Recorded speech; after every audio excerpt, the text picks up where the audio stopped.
Hello guys, അപ്പോൾ നമ്മൾ ഇന്നിവിടെ ചെയ്യാൻ പോകുന്നത് ഒരു നാടൻ ചിക്കൻ വരട്ട് റെസിപ്പിയാണ്. അപ്പോൾ അതിന് വേണ്ടിയിട്ട് നമ്മൾ കുറച്ചധികം തന്നെ ചെറിയ ഉള്ളി എടുത്തിട്ടുണ്ട് കേട്ടോ. അപ്പോൾ നാടൻ കോഴി വെക്കുമ്പോൾ നമ്മൾ കുറച്ച് കൂടുതലായിട്ട് തന്നെ ചെറിയ ഉള്ളി എടുക്കാൻ നോക്കട്ടോ. അതേപോലെ തന്നെ ബീഫ് വെക്കുമ്പോൾ നല്ല ടേസ്റ്റ് ആയിരിക്കും. ബീഫ് നാടൻ കോഴിയൊക്കെ വെക്കുമ്പോൾ നല്ല ടേസ്റ്റ് ആയിരിക്കും. ഈ ചെറിയ ഉള്ളി ആഡാക്കുമ്പോൾ കുറച്ച് കൂടുതൽ തന്നെ ആഡാക്കും. ശേഷം നമ്മളിതിലേക്ക് കുറച്ച് ഇഞ്ചി വെളുത്തുള്ളി എടുത്തിട്ടുണ്ട് കേട്ടോ. ശേഷം നമ്മളിതിലേക്ക് കുറച്ച് മല്ലിയില കൂടി എടുത്തിട്ടുണ്ട് കേട്ടോ. പിന്നെ കുറച്ച് വലിയ ജീരകം ആഡാക്കിയിട്ടുണ്ട്. പിന്നെ കുറച്ച് കറിവേപ്പില കൂടെ ആഡാക്കിയിട്ടുണ്ട്. ശേഷം നമ്മളിതിലേക്ക് കുറച്ച് സുറുക്ക വിനെഗർ ആഡാക്കുന്നുണ്ട്. ശേഷം നമുക്കിതെല്ലാം കൂടെ ഒന്ന് ചതച്ചെടുക്കാം. ശേഷം നമ്മൾ ചൂടായി വന്ന ചട്ടിയിലേക്ക് എണ്ണ ഒഴിച്ച് കൊടുക്കുന്നുണ്ട് കേട്ടോ. കുറച്ച് വെളുത്തുള്ളി. പിന്നെ നാടൻ കോഴി ഉപയോഗിക്കുമ്പോൾ നമ്മൾ പ്രത്യേകിച്ച് മൺചട്ടിയിലോ അല്ലെങ്കിൽ ഇരുമ്പിൻ്റെ ചട്ടിയിലോ അങ്ങനെയൊക്കെ അടുപ്പത്ത് തന്നെ കുക്കാക്കാൻ നോക്കും. ചൂടായി വന്ന എണ്ണയിലേക്ക് നമ്മൾ വെളുത്തുള്ളി ഇഞ്ചി പേസ്റ്റ് ഇട്ട് കൊടുത്തിട്ടുണ്ട്.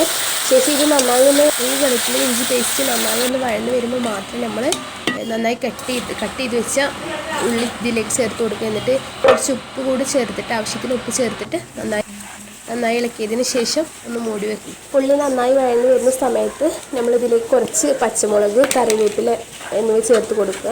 എന്നിട്ട് നന്നായി ഇളക്കുക കേട്ടോ. നന്നായി ഇളക്കിയതിന് ശേഷം നമ്മൾ തക്കാളി ആദ്യം ഒന്ന് അടിച്ചെടുത്തിട്ടുണ്ടായിരുന്നു. ഒരു 3-4 തക്കാളി എടുത്തിട്ട് നമ്മൾ ഒന്ന് അടിച്ച് വെച്ചതായിരുന്നു. അത് ഇതിലേക്ക് ചേർത്ത് കൊടുത്ത് നന്നായി ഇളക്കുന്നുണ്ട്. തക്കാളി പേസ്റ്റ് ചേർത്ത് കൊടുത്ത് നന്നായി ഇളക്കിയതിന് ശേഷം ഒന്ന് മൂടി വെക്കുക. ഇതിലേക്ക് ഒരു 2 ടീസ്പൂൺ മല്ലിപ്പൊടി, 2 ടീസ്പൂണോളം ചിക്കൻ മസാല, ഒരു 1.5 ടീസ്പൂൺ ചില്ലി പൗഡർ, മുളക് പൊടി നമ്മൾ കൂടുതലായിട്ടും ചേർക്കുന്നില്ല. നമ്മളിതിലേക്ക് കുരുമുളക് പൊടി ആഡാക്കാൻ വേണ്ടിയിട്ട് കുറച്ച് കളറിന് വേണ്ടി മാത്രമേ നമ്മൾ മുളക് പൊടി ചേർക്കുന്നുള്ളൂ കേട്ടോ. പിന്നെ ശേഷം ഇതിലേക്ക് കുറച്ച് ഒരു 2 ടീസ്പൂണോളം കുരുമുളക് പൊടി, പിന്നെ ഒരു 1.5 ടീസ്പൂൺ മഞ്ഞൾപ്പൊടി ചേർത്തിട്ടുണ്ട്. പൊടികളെല്ലാം ഇതിലേക്ക് ആഡാക്കിയിട്ട് നന്നായി ഒന്ന് ഇളക്കി കൊടുക്കുക. എന്നിട്ട് ഇതൊന്ന് നന്നായി ഇളക്കി കൊടുത്തതിന് ശേഷം മിക്സ് ആയതിന് ശേഷം മാത്രം ഒന്ന് അടച്ചു വെക്കുക കേട്ടോ.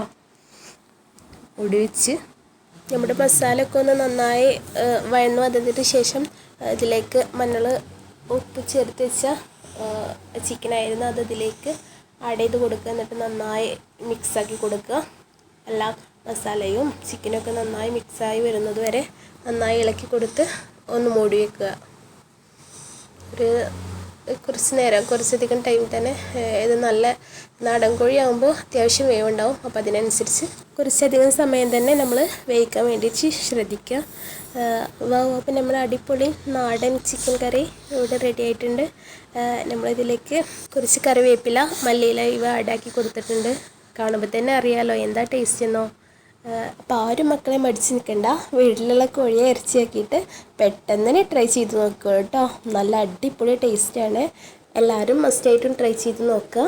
വീഡിയോ എല്ലാവരേക്കും ഷെയർ ചെയ്ത് കൊടുക്കുക. ലൈക്ക് ചെയ്യുക, സബ്സ്ക്രൈബ് ചെയ്യുക, കമൻറ്റ് ചെയ്യുക കേട്ടോ. എല്ലാവരും ഒന്ന് സപ്പോർട്ട് ചെയ്യണേ.